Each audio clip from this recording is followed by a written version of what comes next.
problem. This space under the couch where all the things go. So today, I'm gonna fix that.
Basically, you could be done right here, but we're going to go ahead and stain. I think we might use this or maybe another one, because just in case you can see it under the couch, we don't want it to be just plain wood. We'd like it to look a little bit nicer than that. So we're going to go ahead and do that. So we'll start by sanding, and then we'll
that I shouldn't have done that like 10 years ago. So effectively, anything that goes under the couch now will only go about this far. Like literally, I can reach it.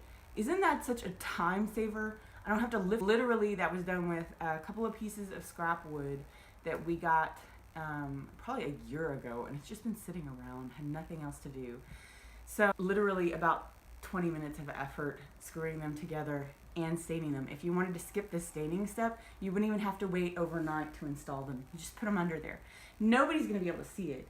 Only reason we went to that effort was because my husband's kind of, neurotic about in case people see things. So this was kind of fun. I'd like to do a lot more of these videos. As a matter of fact, it's my goal to do one a week. Eventually, my goal is to actually show you the first time, every time that I make something, so that you can see where I mess up and where I have to change my ideas and everything, and you get the full process as a first timer. Not a woodworker. I'm not some genius. I don't make furniture as my real job. This is my real job, showing you guys how to do these things. So if you have any ideas, feel free to drop them in the comments or email me at info@nerdymama.com. Also, if you'll do me a huge favor, if you like this video, you want to see more, if you'll just click the subscribe button, that would really be a huge deal for me. Thank you guys. See you soon.